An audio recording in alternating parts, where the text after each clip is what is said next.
Welcome to today's webinar. I just want to double check if everyone can hear me. So can you all tick the green tick if you can hear me? Just double check who I need to help out. Green tick.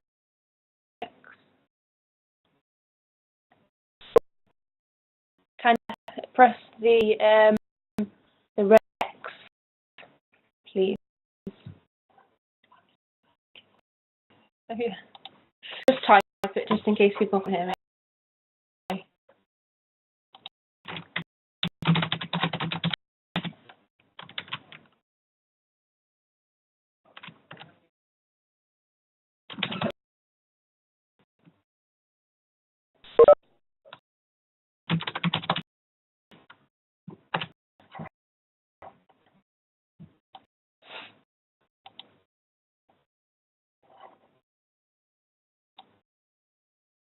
Okay.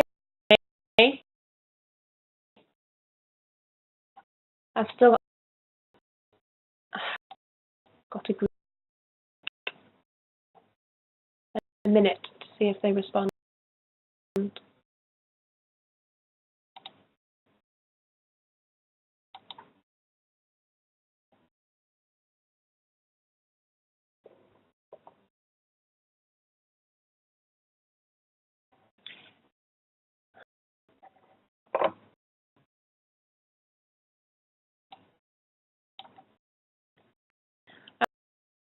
The green tick if you want, but if you can hear, that's fine. The green tick is just your right-hand side. There's a little X and a little tick, and a little face type of thing. They're the icons that you can use.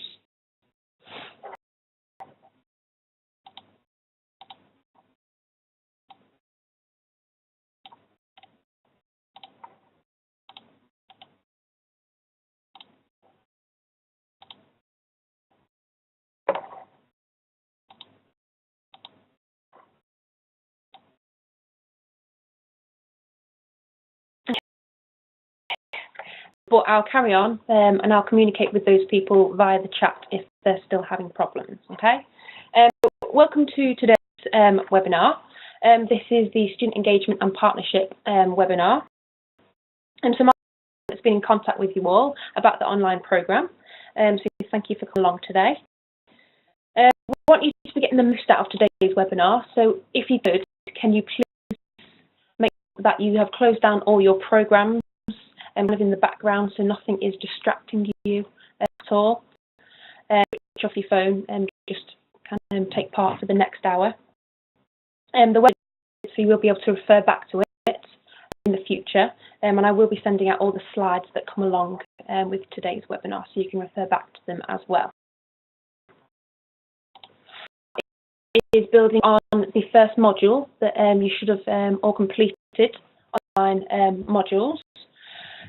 So we have got two speakers today for the webinar. We have got Lee, who is Head of Policy at ES, and we also have Tobin Webb, who is one of the Student Engagement and Partnership Consultants at TSEP.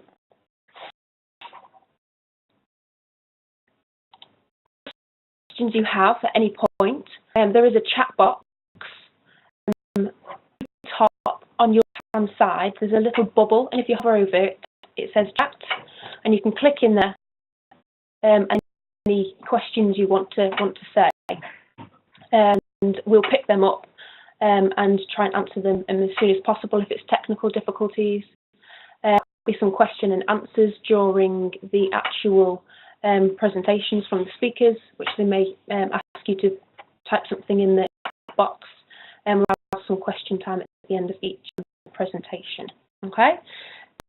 So I am just now going to hand over to Debbie to start off with. So hang on 1 second.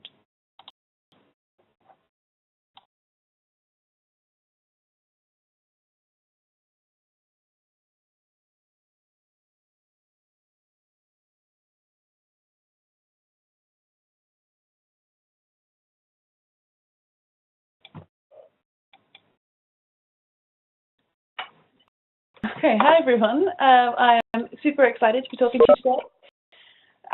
I've been asked about the meaning of student engagement, which is one of my favourite topics because it blends total high concept and also really, really practical. So I hope to convince you that discussing meanings of student engagement is actually a really, really practical concern. I'm going to move through the process of the webinar. She's going to be in charge of the chat box, so feel free to stick a hand up or tell me to slow down or ask a question during. But I'm quite short-sighted, so I probably won't actually see it, but Amelia will alert my attention to it, and I'll try and pause and answer it as we go. There'll be a bit of time for questions at the end. What I'll talk about a bit is and those of you who've been working in the field will know will know this, that nothing derails a conversation about student engagement more than the fact that somebody inevitably always says, well, I mean, what do we really mean by student engagement? The fact is that student engagement is it's a very wide-ranging term. It's used in lots of contexts. It's used to refer to lots of different things. And what you see is the Oxford English Dictionary definition of student engagement. It just doesn't exist. But also, if we tried to, even if we got together everyone in the higher education sector and further education sector for that matter and said, let's pin down the meaning of student engagement, that wouldn't actually be very sensible. Because meanings can change, partly because new practices develop and we want to expand the meaning, or we realise that there's something that we didn't know before. That's what research does, it pushes the boundaries of things. But also, it's a term that is value-laden, and despite we recognise that some people have the power to define things and some people don't. And in the context of student engagement, is a thing that is not only trying to disrupt conventional power hierarchies between institutions, academics and students, but also very highly value-driven. What you think is valuable and meaningful in student engagement is always going to be shifting and contestable, and it's going to be a matter of debate. And it happens across many contexts. So there can't be a single fixed meaning that we could agree on. However, you need some kind of working definition. Because you need a shared framework for action. It's an institution saying, right, well, what's our strategy? How are we going to engage students, and how are we going to, engage in the range of different activities that we enhance learning, or of students to engage in the community, or whatever it is it means to you, then you need to have some kind of shared definition, because otherwise everyone's just paddling in circles, at worst, pursuing their own kind of quite limited agendas and potentially incompetent. And I don't think that serves the needs of students or indeed the needs of institutions.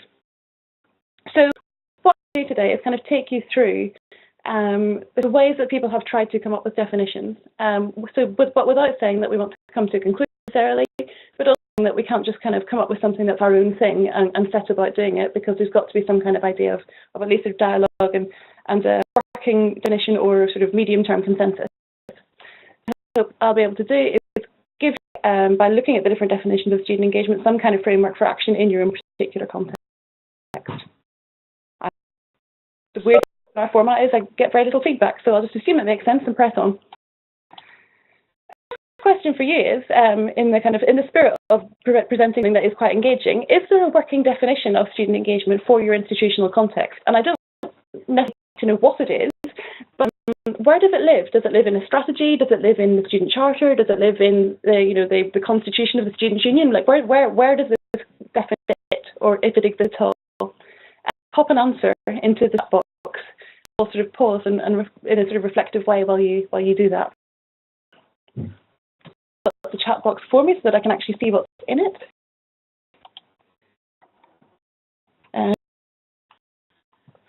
Nothing, I think.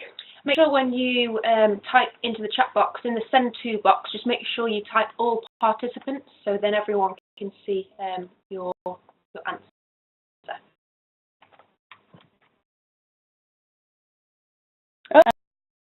So very much focused on the kind of quality context.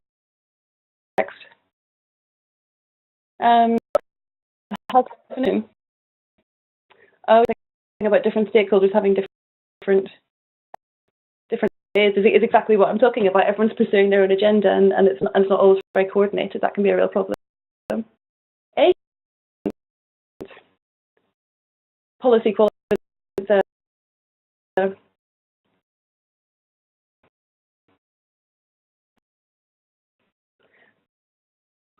we need, that's interesting, so the idea that different stakeholders might want to bring their own particular views, interpretations.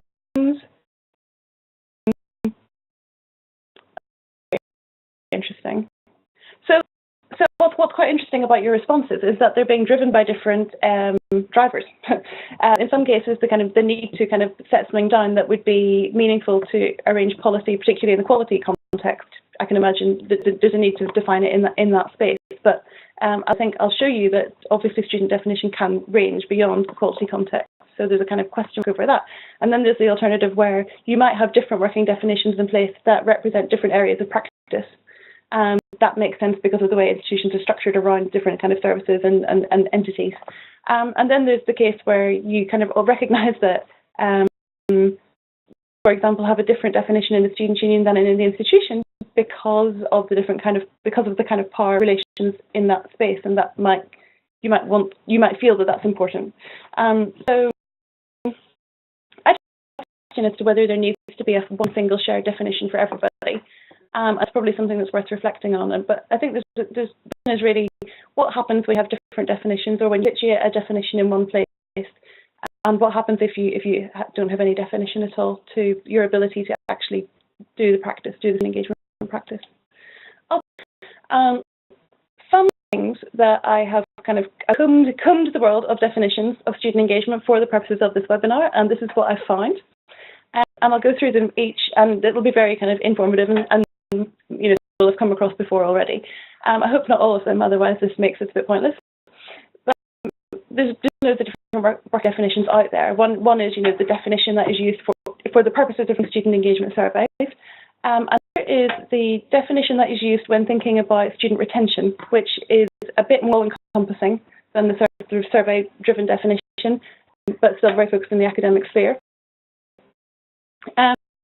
Is very, very focused on student feedback and representation. So the kind of mechanisms used to listen to students.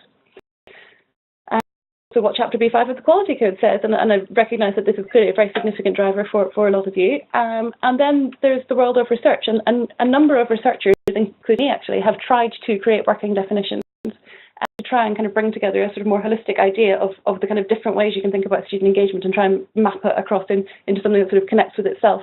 And I'll sort of talk about as well about whether you need those things and value they add to practitioners and people who are actually trying to deliver some stuff in this space.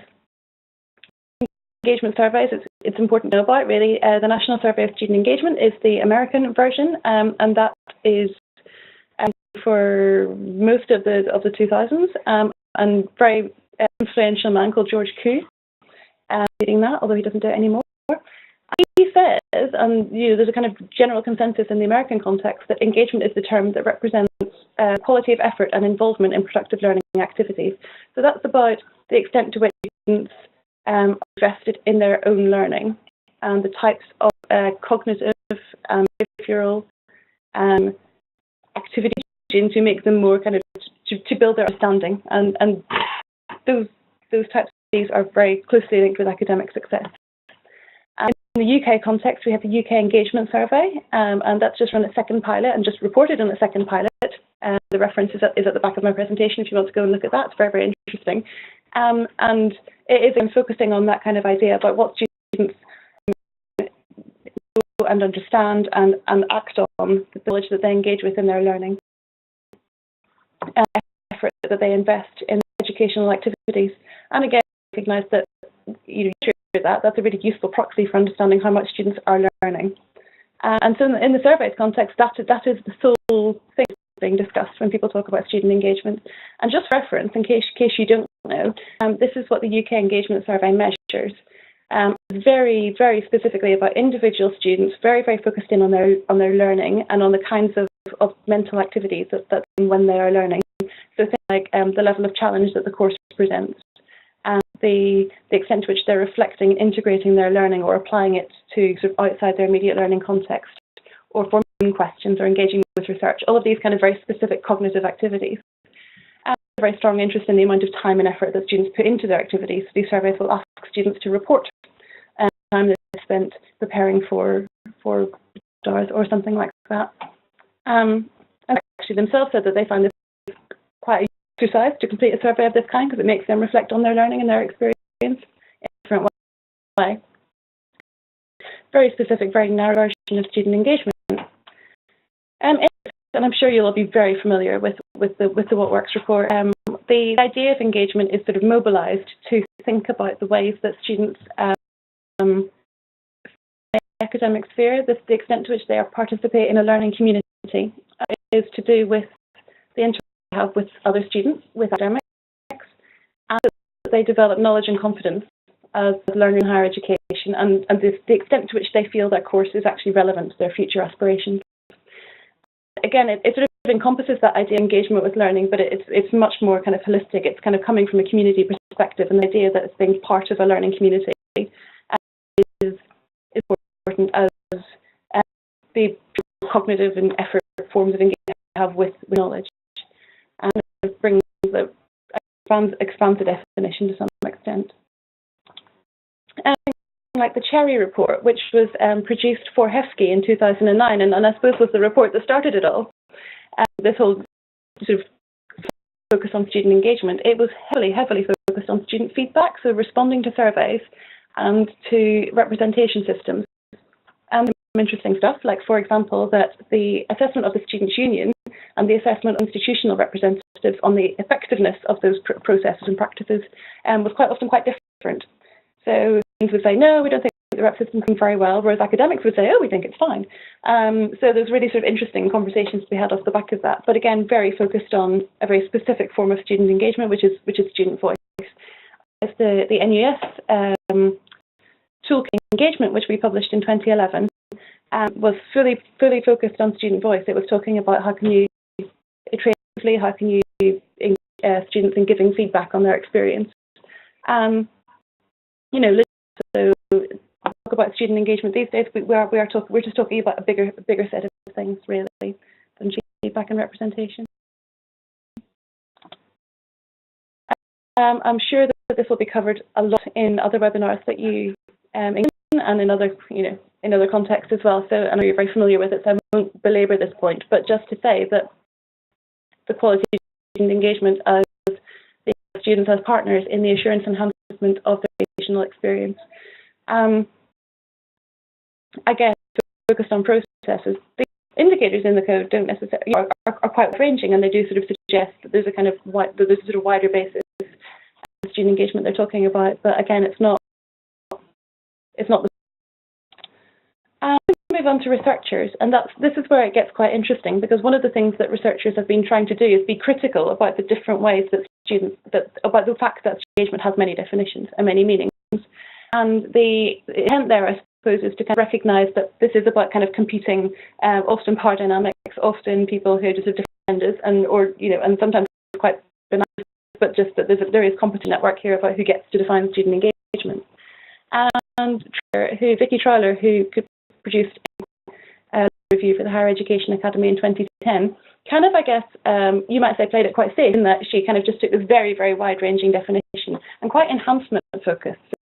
You're either kind of enhancing your learning outcomes or the kind of development of students as individuals or the kind of institution as a whole. If anything that does that and that's sort of connected to or involved in, that counts as student engagement. And that's for you to an extent, but I mean, it's one of the things I find with it is it's quite hard to get purchase on, because it just feels like it's possibly everything, and that's quite challenging. So alternatives to that, this is very interesting. So this is someone called Ella Kahu, who's based in New Zealand, and obviously not looking at the UK context. And what Kahu's done, if you can sort of see my pointer, is she's recognised that when we talk about student engagement, a kind of context of investment in learning and participation in learning, you're talking about various different things. So you're talking about that kind of cognitive element of kind of what your brain is doing. You're talking about your behaviour. So are you showing up to class? Are you doing kind of prep work? Are you reading the material advance and so on? And about how you feel about that. So that is three separate dimensions of student engagement in itself. She has to think about what are the different contexts that create conditions for students to be engaged or not engaged, and part of that is about the kind of structural, institutional structures or the expectations of the student themselves. We also said, well, let's also look at the consequences of student engagement. And there might be sort of immediate consequences related to learning outcomes and kind of positive learning outcomes, and there might be off consequences such as things like citizenship and being a change agent in your future life and so on. And they also said, and let's not forget, because this is one of the kind of things, one of the major critiques of a lot of the definitions of student engagement, is that it really forgets that the kind of political and cultural and social space that people are operating in. So student engagement doesn't happen in a vacuum. Things like socioeconomic inequality are, that people think about and do student engagement, and to forget about that would be doing lots of students a very big disservice. You think about groups that we don't like to call hard to reach, but we sort of struggle to find, the less engaged groups of students. You can't think of engagement without thinking about the kind of political and social context in which it's happening. So that's quite useful. But the thing about Kahu is that she doesn't talk about student voice, she doesn't talk about student agency at all, because that's just the context that she's thinking about it in. So there's a sense of student engagement being something that's done on to students in some ways, rather than something that they kind of have a stake in, or something that they're kind of doing for themselves. I think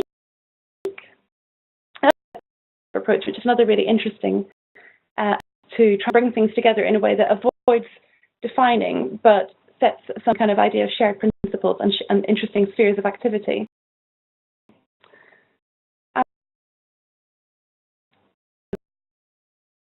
To say we think it's this, but probably happens mostly in these spaces. So they're focused on learning and teaching, quality assurance and enhancement, and decision-making, governance and strategy. Which, reflecting back to the sector, what the sector has been telling GCSEP about where student engagement, and this is useful because it both that kind of learning element and the quality element and the representation and feedback element, and tries to bring that together. Although there would be a question mark there about, well, what about co and extracurricular activities, for example? Is that something that we just don't think counts as student engagement, or is that something that we just haven't really evolved enough of our thinking about to be able to encompass in our kind of set of principles that we might adopt to get the work that we do? Finally, there's a piece of work that Paula and I worked on, tried to situate student engagement in a different way. What we kind of recognised was that because there's all these different definitions floating about, quite it kind of sort of interesting kind of parse it, so that a lot of the definitions in play didn't recognise the role of students as leading to their own engagement. So traditional models of student engagement have, for example, positive partnership as the end point of student engagement. What we suggested is that there's actually a kind of another stage beyond that, which is not necessarily meaning to say that that's the aspirational, that's where you want to get to, but to recognise that this does happen, so that sometimes students lead their engagement without any kind of involvement from academics or institutions at all. This hasn't really been recognised a lot in when we talk and think about student engagement. And some creative ways, so for example, organising things like boycotts or some sort of, and not that the thing itself is negative, but the kind of it's not what we think of as being positive engagement. And the other thought was that often this is like tended to create something else. So rather than engagement in a process, in something that is designed to form something or create something new, in recognising that a university is a fully developmental space and things are always changing. So we thought that perhaps the kind of classic student assessment in learning formulated as student engagement in the formation of understanding. The more you engage with knowledge, the more you understand and the more you know. That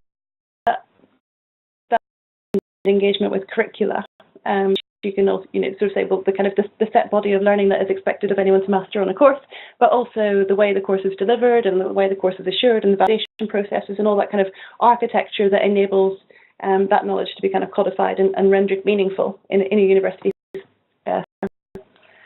Finally, the formation of communities, and by that we mean the university as a whole, so the kind of engagement in policy development and announcement activity and all the kind of access policy or community engagement, the way that the university kind of conceives itself as an entity, and all the kind of expectations and policies and that universities kind of generate just by the very existence, committee papers and all that kind of stuff. And that in each of those spheres, it's possible to have student engagement as being, you know, different degrees of student engagement. So sometimes you just get consultation, sometimes you get partnership, and sometimes you also get leadership. And I mean, I've to kind of whiz through that, and maybe that doesn't make a lot of sense, but I'll happily follow up afterwards if you want to kind of ask questions. The thing that we think is that it stops negotiation, where you can say, well, this particular bit of student engagement happens in context of what's going on in this space.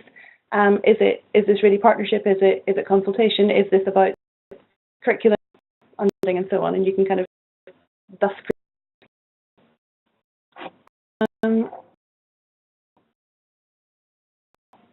so there's really all the different definitions in play, and to some extent this is a little bit about where your heart is with it. I mean, what resonates with you? What feels like thing?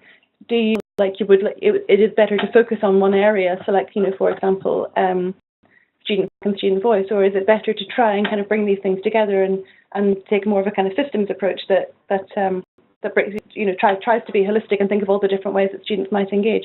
I reflect on that. Do you have a kind of preference at all, or is this something that you haven't really, or is say that, you know, if you know, for example, work in the quality sphere, that's your definition for you, but other people might be doing different things, and you need to know about that. Kind of where do you stand on all of this?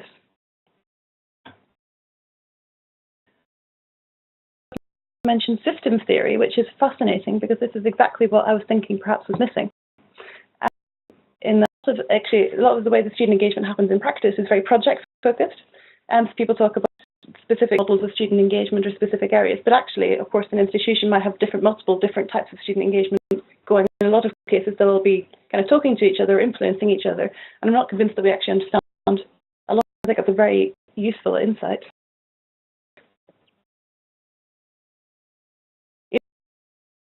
Or everyone's just having a real pause for reflection right now. I need to push on because I'm running out of time, but have a little think about where your heart is with this, and I'll move on to kind of super final, which is this one. Kind of tried to say is it's important to be informed about the different definitions in play, but ultimately kind of how you decide to take it forward from your own practice, and also for the kind of way that your context, whether that's kind of departmental level or the whole institution, thinks about it. There's probably some kind of working definition, and one of the things that we've evolved is a card sort exercise to make that possible, to have that conversation. And it's really, you list all the different kinds of things that might be student engagement, and then you get people to discuss whether they are or not, and where the points of consensus are, so everybody agrees that this is definitely student engagement, no problem, and where the points of disagreement are. So some people think this is definitely student engagement, others, there's no way this is student engagement. And then you try and understand what's driving the agreement and disagreement, and it leads to some very, very interesting conversations. And at the end of the day, you might be able to say, right, well, these things are definitely student engagement, these things might be student engagement, and these things definitely aren't. Or you may reach agreement, depending on kind of, I guess, the culture at your institution. If you have this, then drop me an email. That is completely fine, and I will send it to you. And also, of course, the slides will be available after the fact. One health warning is that I think some of these, we created this about a year ago, and I think some of them are probably look a bit dated now. So feel free to update them for your context if you decide to use them as a tool. But that's basically it from me. They'll be available to you. So I'll pop it back to here, and if there's any questions, happy to answer them.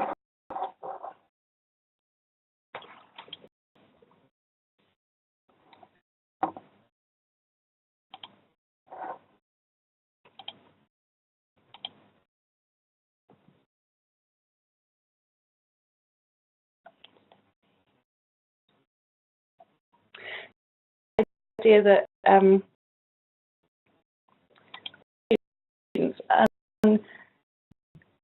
it is that thing about it's a job of the institution to create or systems or processes or infrastructure that we then kind of go, no, come on, students, come and engage with us.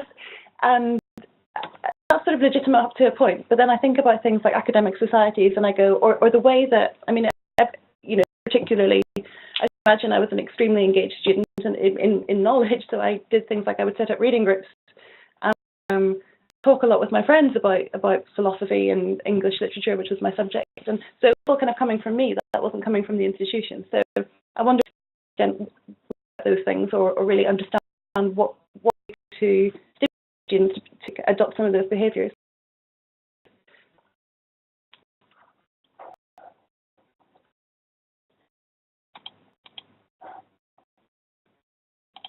We're pretty much out of time for my section. I'm going to pass on to Tobin, and Amelia's going to mute you. Thank you very much for paying attention. And if you have any questions or want to chat to me about any of these things, I'd be really happy to take your email. Bye.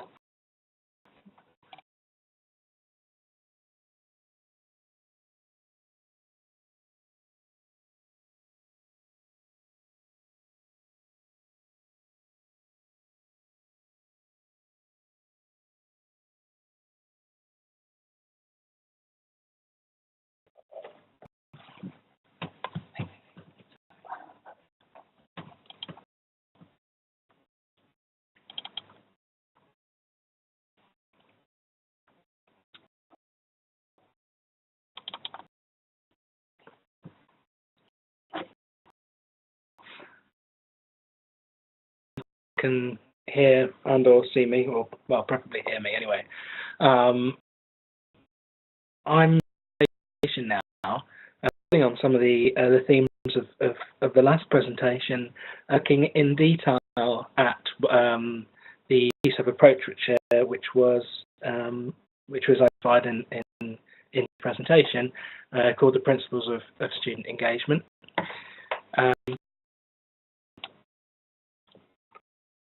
I'm going to try and put student engagement in the context of the national agenda, and a little bit about where sort of from what's role in that.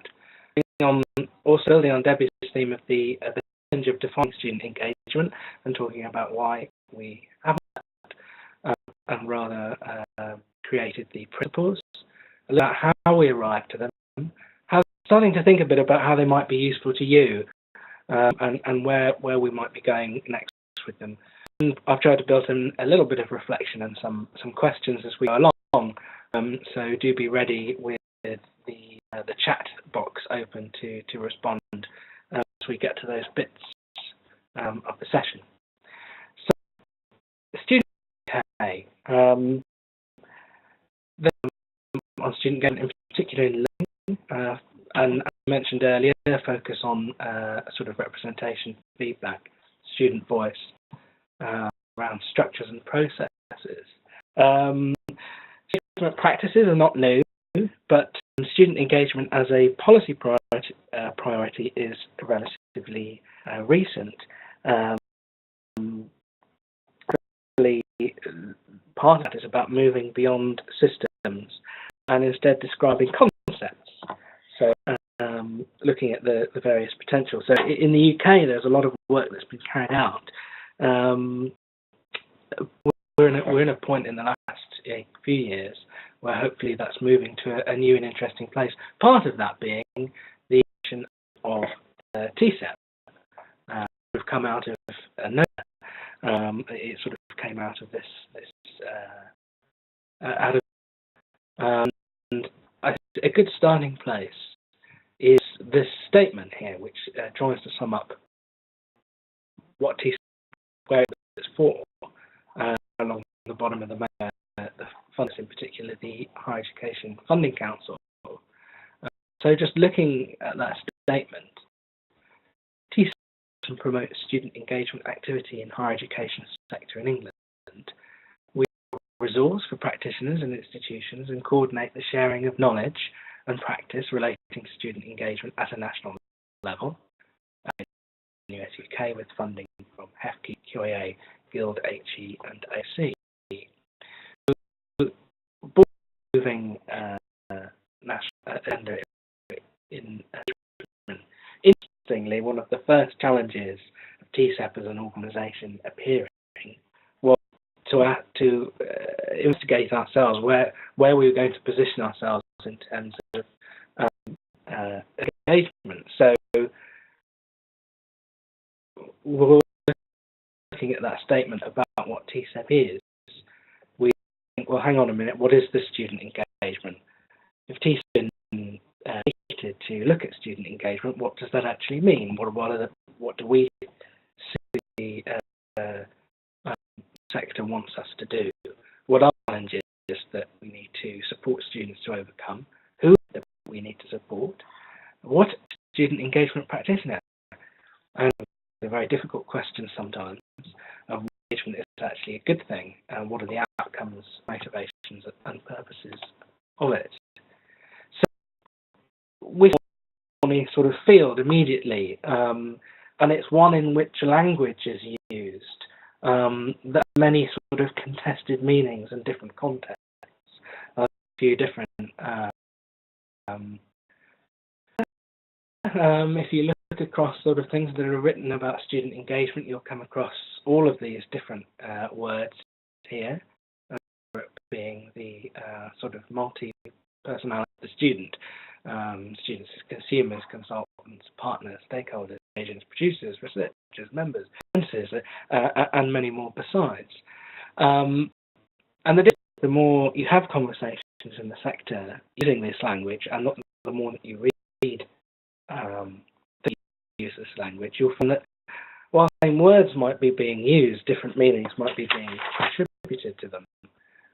That's one of the starting challenges of looking at student engagement. And part of it is the different perspectives, the different observations, if you like, that different people have when they're considering student engagement. And so I've put a real life quotes here that I've come across in my first year with TSEP, be attributed to anyone, of course, but I think you can see here sort of student engagement. Yes, we do that. We have course reps, so people are sort of looking at very much, we said before, this perhaps now quite dated view, student engagement, all about the feedback and representation side of things. There's the difficulty of specific contexts. I've picked out FE College as one of them, and it's probably worth pointing out that TSEP is in the middle really of a large looking at the challenges and concepts around student engagement in where is delivered in FE colleges. I know, Dan, you mentioned earlier that is something that you're working on, so I might come back to that again. There's some work that's going to come out of that in the next few months. We've had real trouble getting students engaged when it comes to our club nights. Now, is it necessarily wrong or bad thing to say? I don't think we should add that kind of value judgment, but it's fair to say that the sort of outside of the classroom social aspect of life as a student is something that some do encompass when they're talking about student engagement. Then there's a challenging one, well, which you come across quite a lot. Students have failed to engage with us. Sort of the flip side of where some will say student engagement is something that is done to students, and also the view that it's into students' responsibility to engage. There's another one there which it's unavoidable to have a certain question pop up. I think there's a certain question that always pops up in it, certainly conference or group session I've had on engagement. Someone will put up their hand and say, well, how do we measure it? How is it happening? What are the metrics? I want a metric for student engagement. And so some people have got their Excel spreadsheets out and put student engagement in a box, so that it's all about attendance at committees and vote turnout. First of all, the challenging perspective of students very much identifying with the consumerist identity, looking at engagement as a return on investment. Similar question to the last one, but just as a warm up to get us using this chat box for a minute. Mini question. Bearing in mind, I think I probably already know the answer from what you said earlier on, but let's give it a go. Do you think the shared understanding of the term student engagement at your institution, so put S, B for no, or C for sure,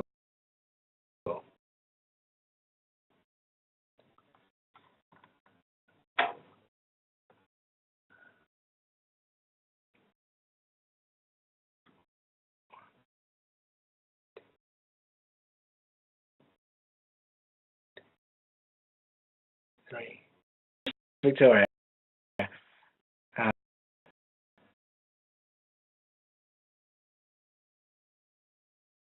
But well, it is looking like B is winning the day.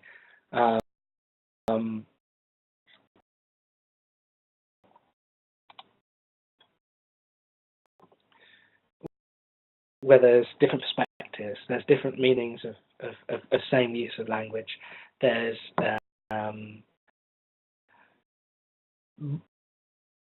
this shared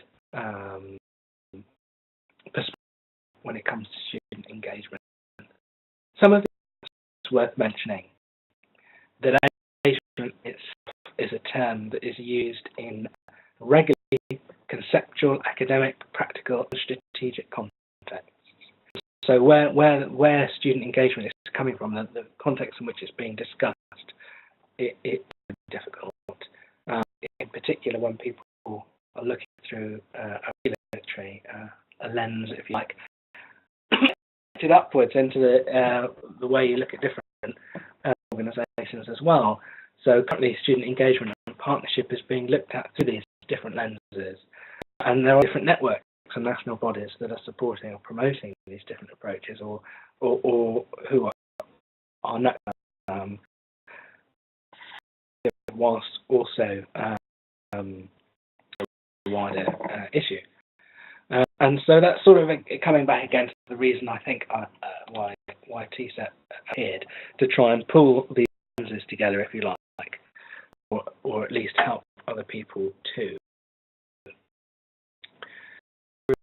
Review. Debbie mentioned earlier the HE Literature Review by Vicky 2010, which we used as a starting point. We reviewed literature between 2010 and 2014,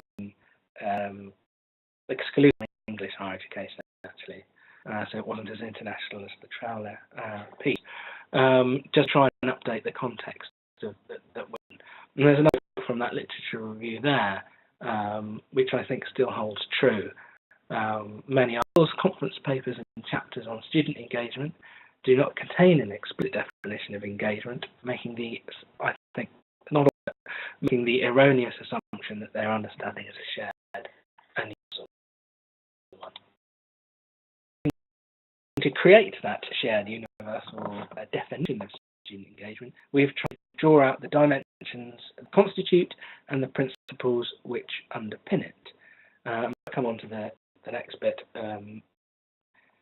It's now in February 2015, the sort of text that we're in with principles is that they were published in August last year, and then sort of to lots and lots of different conferences in our own roadshow. I'll recognise a couple of names on there. Thank you for attending those. And we're sort of at a point where we're trying to pull together everything that people have said about it, and hopefully try and what that means for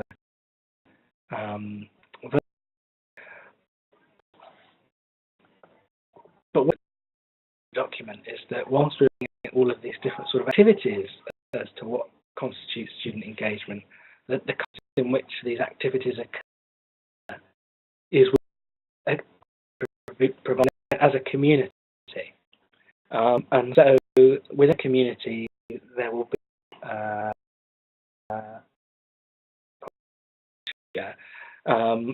and to distinguish a little bit these concepts of student engagement and partnership, in the document we try to look at partnership as a way of the culture community that demonstrates these different dimensions, these different activities, engagement. I recommend the HEA's still relatively recent document, Partnership Languages, which expands on that. Just a couple of things there. Is about students and staff working together to improve education. We believe it's more of than the sum of its parts. I'll just read a little section from the publication. It's increasingly evident that partnership should not be seen as a discrete set of exercises, engagement mechanisms, but rather a way of framing the culture of the community that exists within our higher education provider, to the dimensions that we have created. So headings: learning and teaching, quality assurance and enhancement processes, discussing governance and strategy, capture those principles which might underpin that culture in the higher education community where partnership exists. Partnership is the sum of its parts, however. The principles put forward here have been observed to together reinforce and uphold this culture of partnership, but many themselves create a culture. It's not a tick box exercise. The partnership should be the motivation for the set of processes and engagement mechanisms, some of which we shall set out now. So those just mentioned, and I'll have a quick run through them. Enhancement processes. We put two quite wide-ranging points here. First, are supported to fully engage in internal quality processes, so not locked up in that, and expect change in a continual process of enhancement. Learning and teaching. Students are active members of the learning community. Let's engage in setting the direction of their learning, and in curricular content, design, delivery, and organisation. Students of teaching feedback and assessment practices, and engage in and with their learning. So rather than me just reading them all through, I'll in this webinar start giving a sense of what we hope that Paul's document might be of use to you, and that really is of a sort of a exercise to look through and have a think about what in your own institution. So just pick a couple of exact things you might draw from those principles. For example, question: do you have student-led teaching awards at your institution? A for yes, B for no, and C for not sure. Well, I do hope maybe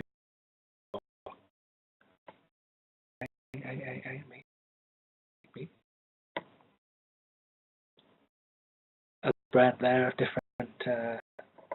I think there's another question. Next. So next question: are staff, student conferences, etc., considered to be part of CPD for staff at your institution? A, B for no, C for not.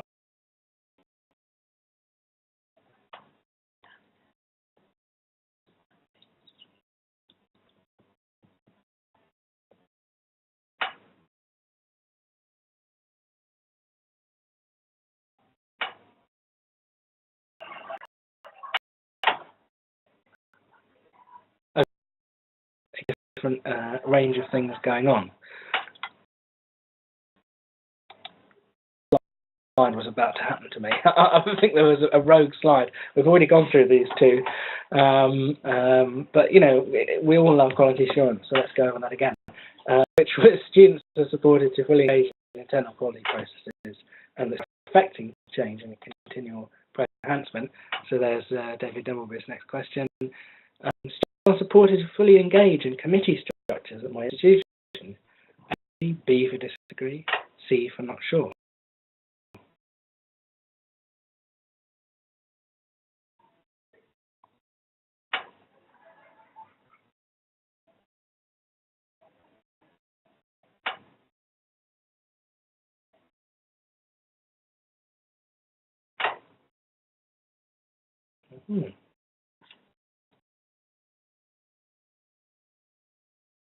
So some of the challenges that you're working with. Governance and strategy. Because of making decisions that affect them, perhaps has a lot to reflect on encompassed within it. Online student engagement is given strategic leadership, and number two, students engaged with effective student leaders and governors. just core out of that, leaders, for example, elected representatives, are an essential part of the community at my institution. If we're not sure.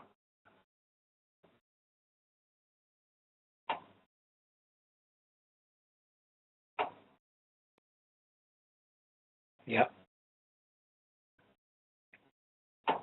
So aspirational Bs coming together on this one. But I think that is a top.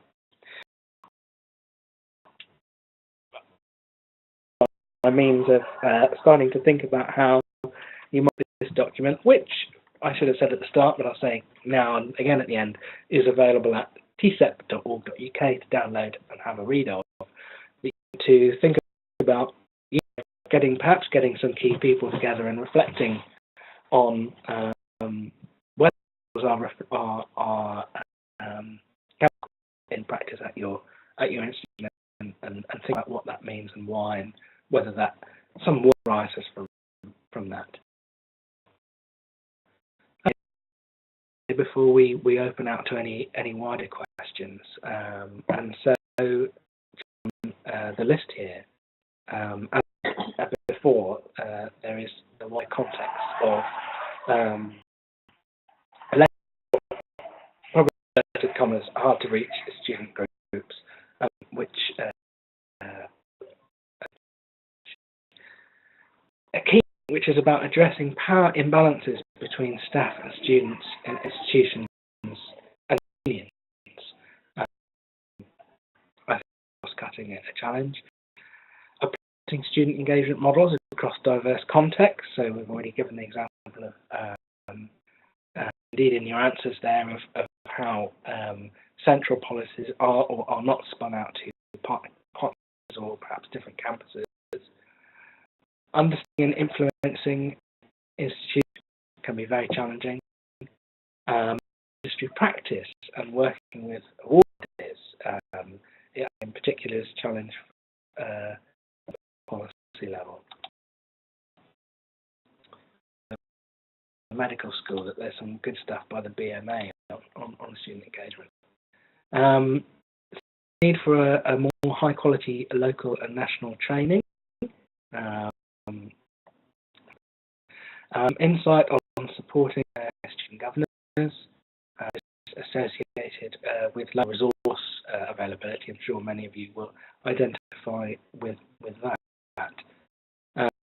On avoiding a sort of tick box or superficial approach to looking at engagement, and the ongoing challenge of developing student systems that work.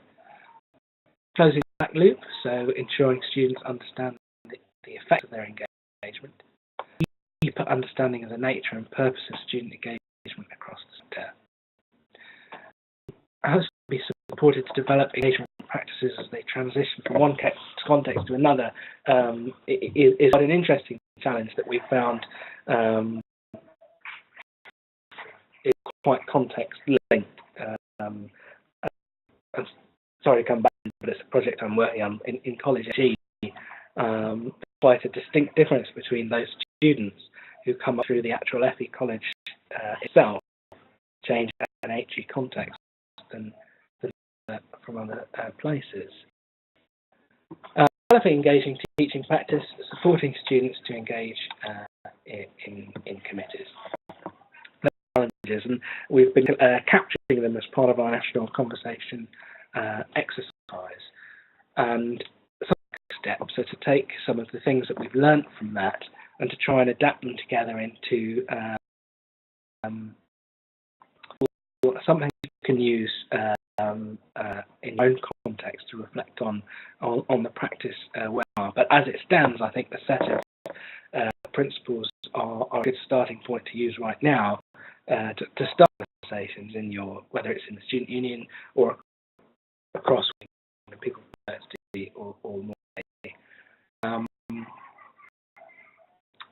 Saying, I've mentioned again, tsep.org.uk. There's a huge amount on there at the moment because it's under development behind the scenes.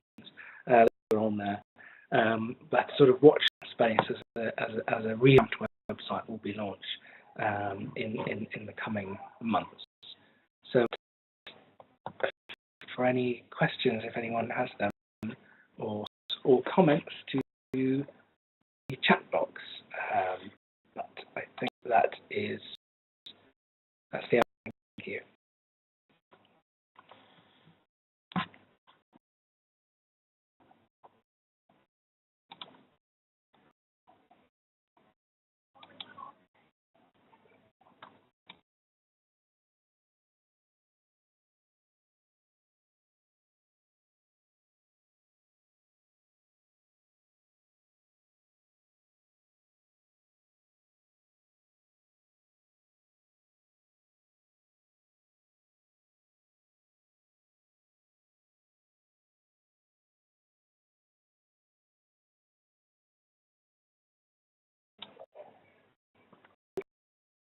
So that is the end of today's webinar. As Tobin said, if you do have any questions, we'll wait around for a few minutes and we'll keep an eye on the chat box. I really hope you found the presentations useful and enjoyed them today, and could recognise the kind of build on the student engagement and partnership module that you did online.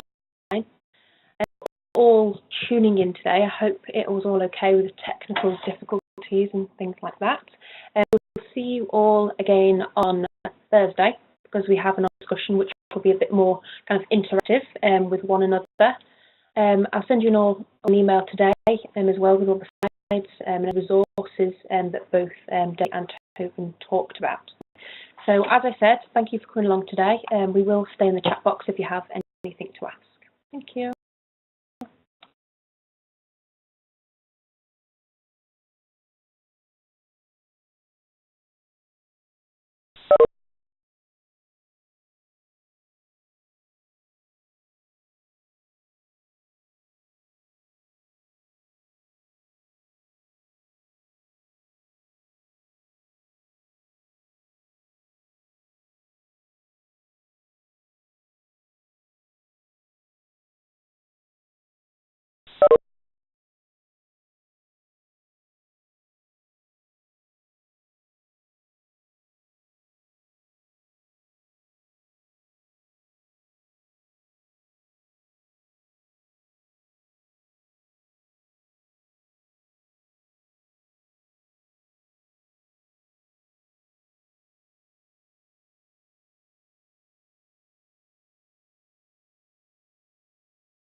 going to respond to some of the questions that you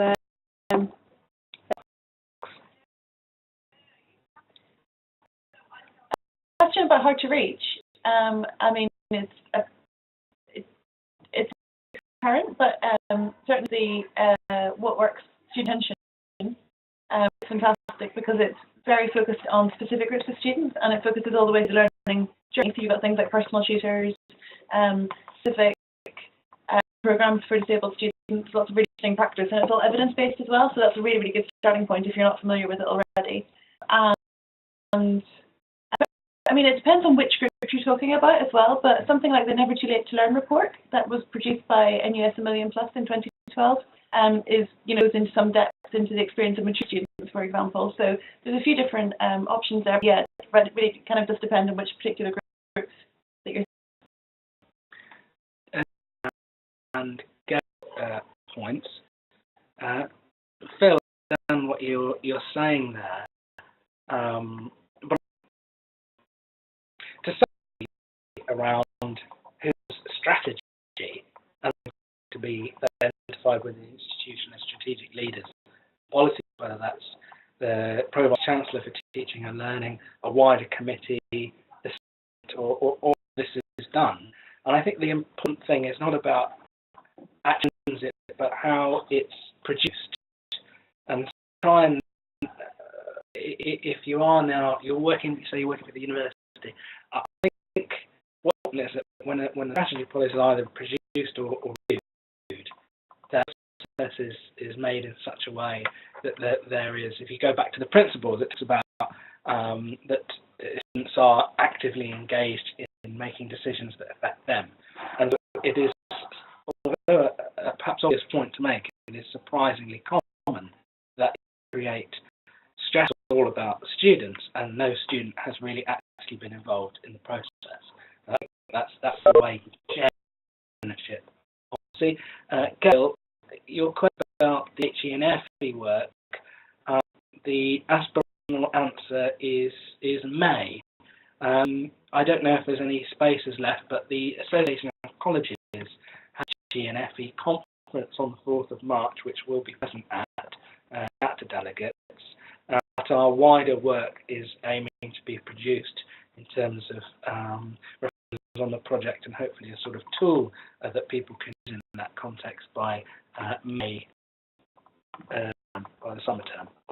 So if you're still there, something that might be quite interesting to look at is a piece of work that was just completed by NUS New UK with heavy involvement from CSEP, with building a framework for partnership, which sort of suggests how student charters might be to some kind of shared idea of what student engagement looks like on a year-on-year basis. And the point of the student charter, of course, is that it is already a kind of document that's supposed to be co-owned by institutions and student unions, so it becomes a bit sort of easier potentially to build on that to aim a student engagement agenda. That's available on the NUS website, and we can set that along with all of the other documentation. Brill.